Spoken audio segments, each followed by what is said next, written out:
చాలా మంది చెప్పేది ఏంటంటే మా కష్టాలు ఎక్కువైపోతున్నాయి, శ్రమలు ఎక్కువైపోతున్నాయి, బాధలు ఎక్కువైపోతున్నాయి, దేవుని ప్రార్థించే కొద్దీ ఎక్కువైపోతున్నాయి అని చెప్తా ఉంటారు చాలా మంది. ఎందుకు? ఒక చిన్న విషయం మీకు చెప్తాను. చెరుకుగడ లాగే ఉంటే దానిలో ఉన్న మాధుర్యమైన రసం అలాగే ఎండిపోతుందంట. అది ఎక్కడ పెట్టబడాలా? అందులోంచి రసం, మంచి మధురమైన రసం రావాలంటే జ్యూస్ వాడు తీసుకెళ్ళి చక్కగా ఆ మిషన్లో పెడతాడు. ఒకసారి లోపలికి వెళ్ళి బయటకు వచ్చేసరికి ఆ చెరుకుగడ మొత్తం బజ్జి అయిపోయి అందులో మధురమైన రసం బయటకు వస్తుంది.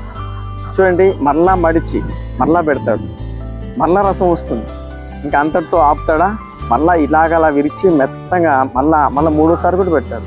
ఎంత పెట్టినా ఆ రసం అందులోంచి బయటకు వస్తూనే ఉంటుంది. అది తాగితే ఎలా ఉంటుంది చూడండి. అది మిషన్లోకి వెళ్ళకపోతే మధురమైంది బయటికి రా. అది నలగబడాలా, దంచబడాలా, మెత్తన చేయబడాలా. అప్పుడు ఆ జ్యూస్ అందరూ మధురమైన జ్యూస్ ఆస్వాదిస్తూ అందరూ తాగుతారు. ఈరోజు శ్రమలు ఎందుకో తెలుసా? నిన్ను ఏడిపించడానికి కాదు, నిన్ను దూరం చేయడానికి కాదు. నువ్వు నలగబడితే, నువ్వు దంచబడితే, నువ్వు మెత్తన చేయబడితే నువ్వు అందరికీ మధురమైన వాడివిగా, ప్రయోజనకరమైన వాడివిగా, పరిమళ వాసనగా నేను మార్చడానికి శ్రమ అప్పుడప్పుడు ప్రభువే తానే అనుమతిస్తాడు. చూడండి, ఒలీవ గింజ అందులో నలగకపోతే పరిమళ వాసన ఉండనే ఉంటుంది. ఈరోజు శ్రమలు వద్దు అనబాకండి. శ్రమలు జయించుటకు బలాన్ని అడగండి, శక్తిని అడగండి, విశ్వాసం అడగండి. నాకు ఎంత శ్రమ వచ్చినా నాకు నువ్వున్నావు కదా నాయనా, నువ్వు ఉంటే నా జీవితం ఇంకెందుకు నాకు బాధ, నువ్వు ఉంటే నా జీవితంలో నేను వెనుకంజ ఎందుకేస్తాను, నా జీవితంలో నాకు ముందుగా నువ్వుంటే నేను ఈ శ్రమలకు నేను భయపడ్డం ఏంటి అని నువ్వు ఎంతో విశ్వాసంతో ప్రభువును అడగండి.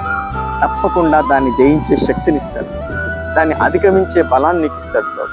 అవేం అడగకుండా నాకు శ్రమలే వద్దు బాబోయ్, నాకు కష్టాలు వద్దు బాబోయ్, నాకు కన్నీళ్ళు వద్దు బాబోయ్ అని వచ్చి రాగానే పారిపోతారు కొంతమంది. అలా ఎప్పుడు చేయబడదు. దేవుడు నిన్ను పరిమళ వాసనగా మార్చడానికి శ్రమలు తానే అనుమతిస్తాడు. ఆ శ్రమలో నువ్వు నిలబడ్డప్పుడు ఉన్నదానికంటే అధికమైన స్థితి, ఇప్పుడు నువ్వు కూర్చున్న దానికంటే ఇంకొక ఎత్తువైన ప్లేస్లో ప్రభు నిన్ను కూర్చుని పెడతాను. అందరికీ మధురంగా నువ్వు మార్చబోతున్నావు, అందరికీ ప్రయోజనకరమైన వ్యక్తిగా ప్రభు నిన్ను మార్చబోతున్నావు. అటువంటి కృప ప్రభు మీ అందరికీ అనుగ్రహించి నడిపించునుగాక. ఆమేన్.